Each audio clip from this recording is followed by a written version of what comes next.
Happy holidays, Merry Christmas. While I didn't get any comic books for Christmas, I have a holiday haul, a bunch of things that I've picked up over the past couple weeks. Some things from online sellers, some things that I was hunting around in my area, and I want to show what I got.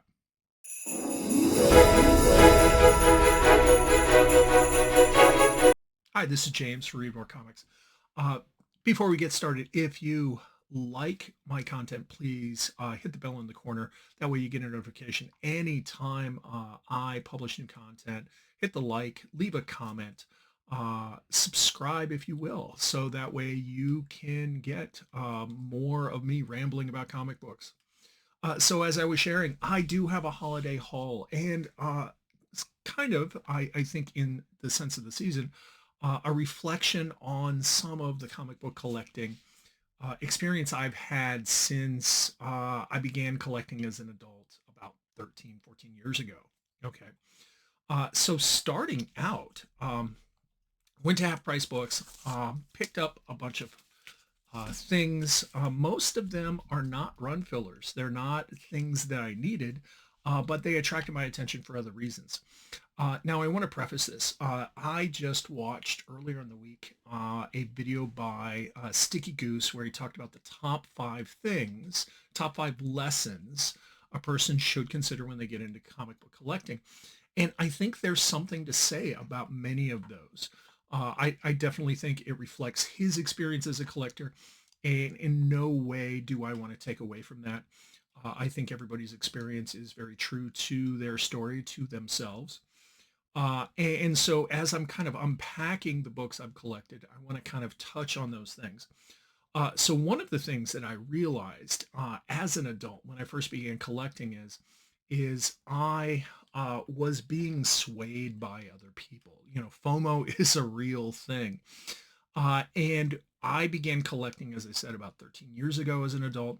This was right, this is well before the pandemic. And one of the things that attracted a lot of attention, and I think there was a lot of momentum, was variant covers. And a caveat, I have no issue with variant covers. I don't necessarily chase after the ratio covers, but I like variant covers. I think it is a part of the hobby of collecting comic books, and the fact that we're collecting art is by all means something we should go in. And I wanted to keep that in mind as I began showing my books. Okay, so these are all half price books purchases about a week and a half, 2 weeks ago. I don't honestly recall how long ago they've been sitting in a pile waiting for me to make a video, and you can see my dog right back there. Okay, this is a run filler. So this is Batman Beyond issue number 15. This is the last volume that came out with, we see right there with the DC Universe. And this is something that I've gotten into since kind of reflecting on the types of stories I enjoyed. Loved Batman Beyond the animated series. And instead of going all the way to the beginning of Batman Beyond, though I'd love to have his first appearance, I've been collecting books in continuity. Okay. So that's a part of the larger DC universe. This is issue number 15. This is the A cover. Needed that. This one right here, I saw, and this kind of gets back to something I was reflecting on, that I don't purchase comic books or I don't hunt books exclusively now for covers, where I can say before the pandemic, that was definitely a thing. And to the point where I remember ordering books on online when they were dropping, when variant covers by certain online sellers were dropping. I was there trying to make sure I got it. And I kind of reflect back and I go, okay, well, that was a part of the experience, but now it's not as big a deal to me. Like if a variant cover drops from an online seller or someone that's not my LCS, I'm not chasing it down. You know, my LCS, I support them. I'll buy their variant covers every day of the week, twice on Sunday. But other people, not so much. Anyway, here's something I thought was cool. This is Batman. This is volume 2, Batman. issue number 3. So this is the first cameo appearance of the Court of Owls as a team, according to Key Collector. We got Scott Snyder, Greg Capullo. What attracted my attention, for $2, I got a Scott Snyder signature. Um, I can't verify it myself, but I do have other books that Snyder signed, and this is on point for that. So $2, got a signed comic book. And it is a minor key. Now, all that said, it's worth $2. It is not in great condition. There's spine ticks. And while most of them, because they're in the white, would clean up pretty nice if this was pressed and cleaned, there are a couple color breaking ticks right down here, and that would not clean up nice. So am I ever going to get this graded? No way. But $2, I got a Scott Snyder signature. This was another book that I remember when it came out, and it was really cool. This was before the pandemic, but I passed it up. And this was kind of, I remember when Art Germ kind of exploded, and everybody was hunting down his books, and this is A cover stuff. And yeah, so this is Harlequin and Poison Ivy, issue number 1. Uh, and this is something I didn't quite get. Like, so instead of it being, these were, instead of it being joining covers, they overlapped. Okay. So there was another issue number 1 that I think this was the second cover that had Harlequin, and then this one had Poison Ivy. Really cool cover. And this entire run had some awesome covers. I've never read the story though, and if I pick it up in the wild, I pick it up. I'm not going to hunt it down. I'm not. It's in my CLZ, but I'm not hunting the covers as much as I'm really getting into Poison Ivy because of the current run. Here we have issue number, what is this? Issue number 2. This is, I feel this is a Derek Chew cover, maybe. Anyway. And what I was finding as I was half price books, like, okay, obviously someone's collection had come in, and there were a lot of variant covers. And so I was kind of going through picking them up. And that was this reflective moment where I went, that's not as motivating as it used to be. Like there are books, if it's a variant, that I can pick up. Like Bjorn Berens is doing Red Sonja, gorgeous art. I'll get those, but I'm not like, if they were ratio covers, would I get them? No. If it was a store exclusive cover that wasn't my LCS, I would not get it. It's just a change in collecting habits. This is not a variant cover. This is Silver Surfer and the Warlock Resurrection, issue number 2. I needed this. I really think Silver Surfer shines in like miniseries. I don't think Marvel has done really long-term series, but they need like a creative team that's all in on it, and they really haven't had that. I mean, they had the Dan Slott Alred run that was gorgeous. If you haven't read that, definitely recommend that. And then they had volume 3 back in the 90s, but otherwise you don't really see long-term runs for this. So anyway, issue number 2. This one, this is one of these books that I try to collect Spider-Man family character appearances, because the Spider-Man family is reasonably easy to get. There's a couple books that are keys. First, Spider-Gwen, for example, in Edge of Spider-Verse. That's beyond my price. I'm not going to pay that money for that. But a lot of the other characters you can get pretty cheap. So this is Web of Spider-Man issue number 90.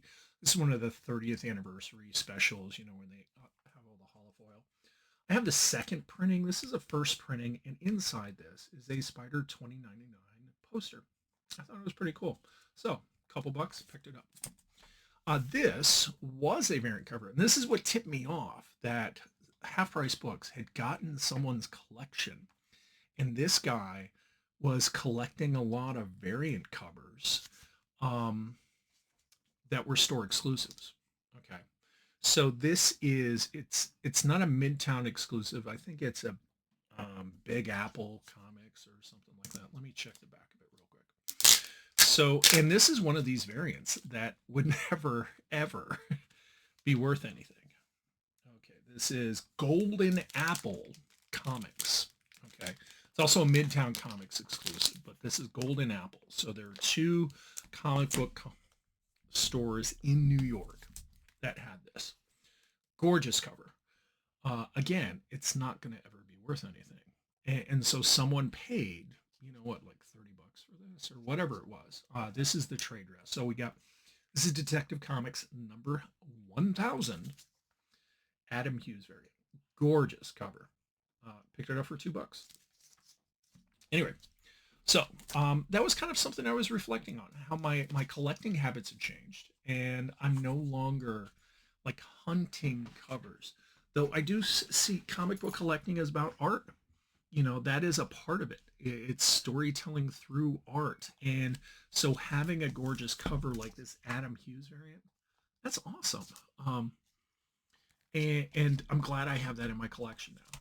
But it's not like this key that I've been hunting for, you know. Next up, we're getting to online purchases. As a school teacher, I oftentimes get gift cards. Got an Amazon gift card for $15. This is a series I've been like slowly collecting, and I wanted like the best copy of it. I know it comes in trade, but I've been getting hardcover. So this is Lock and Key, Alpha and Omega. This is volume 6. I've read the rest of it. It's an amazing story. If you have not read Joe Hill's Lock and Key, definitely recommend it. Gabriel Rodriguez is an amazing artist. This is incredible storytelling. It's in 6 volumes. And fortunately, you know, I've been able to like whittle away here and there. And this one, though the MSRP is $29.99, Amazon had a seller. It's apparently not something that's being published anymore in hardcover. They had a seller who was selling it for less than 15. My gift card was for 15. So no, it was well less than that because I had to pay shipping and handling and taxes and all that. $2. So I was pretty happy to pick that up and add that to my collection. It's going to be an awesome read, and I'd love to see how this story finally ends. Okay. Last thing, and I think that's more about where I am as a collector now. There are comics that I'm collecting, but I'm also at a point where some stories I'll get a hardcover because it'll look great on my shelf. It will be something I'll enjoy reading over and over and over again in a nice collected edition. There are some books that I'm just trade waiting on. Saga is an example of that. Rather than trying to get all the individual floppies, you know, I just decided to go with the trades, and it's still an amazing story. So anyway, last, and these, so Midtown, and right over here, you'll see kind of the email ad for that. Midtown will oftentimes have sales, and sometimes they're flash sales, sometimes they're sales for several days. I typically don't buy things out of Midtown. I don't think Midtown Comics has depth to the bench, if you will, in their curated comic books. If there's certain books I'm looking for, if runs I'm trying to complete, though I don't have any issue with it, and I know of other collectors, other readers that use Midtown as their LCS, and I think that's awesome. Just a side note, if you are looking for an LCS that has depth to their bench, highly recommend Graham Cracker Comics. They helped me achieve my collecting goal this year, and I'll be talking about that probably next week as I set my 2025 goal. Anyway, so Midtown Comics had a 75% off on all back issues. Well, they almost all back issues. They always have this like caveat, like maybe it'll be all of them, or up to 75% off. And what I find is, okay, this is what I recommend. You sign up for their email, their newsletter. Most of the time you're going to delete it, but occasionally they will have these amazing sales and it's a great way to get run fillers. And so I think that's what's in this box. Um, it wasn't enough where didn't have to pay shipping and handling. I don't know what's in here though. I know it's run fillers though. And if you're doing this, one of the things I recommend, use a PC, a laptop. Do not use a phone. It is easier to go through and manipulate the different fields if you're going through a laptop or some sort of computer-like device. Where if you're going through a tablet or if you're going through a phone, you're not going to have that. So let's see what I got. At this point, I'm going to fast forward through this. Okay, so this is me, and here we have the nice Midtown comic envelope. Put this over there, and I need to open up a little bit more. As I recall, this is typically how they ship. They bubble wrap it, and then they put everything in this bag. I think. I don't know. It's been a while. Again, Midtown is like pretty good for run fillers. But if you're looking for keys or titles that are really specific, I would not go there. So, let's see. I'm going to turn these like this so that way I can't see what they are. So we can talk through the books. Okay, so first up, we have Aquaman, issue number 32. I got this because it was a bombshell cover. I already have this book. I have issue 32, and I know it's ironic that I was just talking about I'm not hunting variants. However, this is the same guy who did that over there. I don't remember. What is his name? Aunt Lucia. Anyway, Aunt Lucia does work for Buy Me Toys, and I really like his style. And so I saw this, and I went, "Oh, okay, for $1, I'll get it." It's near mint. I'm surprised it's bag and boarded. That was pretty nice. Okay, so Aquaman. So apparently I got some Aquaman books. Here's another one. We got Aquaman. This is 23.2. And this is a new 52 when this, in issue number 23 for their entire run, they had like 23.1, 2, 3, and 4, I think, for most titles. Some of them might only have 2. But DC did these lenticular covers for all their villains, and they were super cool. I'm working on my new 52 Aquaman run, and this is a book I needed. So I picked that up. Let's see. We have Uncanny X-Men. This is the Brian Bendis run, issue number 15. Okay. This is another run I've been working on. Not just the Bendis run, but I'm trying to go from issue number 200 to 600 for Uncanny. After 600, I recognize that Uncanny, I think they dropped it, and then you get all into the Krakoa era after that and all that. They did X-Men Gold and Blue and Red, I think. Anyway, but I really loved Bendis' run on all new X-Men. And so I went, okay, well, I'm going to pick up Uncanny, and then when I got all the books, I'll read it. Okay, so this was a book I needed, issue number 15. And this is one of the .INH, apparently. I don't know if I still need issue 15 or this was it. I need to double check CLZ. And then we have Red Lanterns issue number 25 by Charles Soule. This is cover A.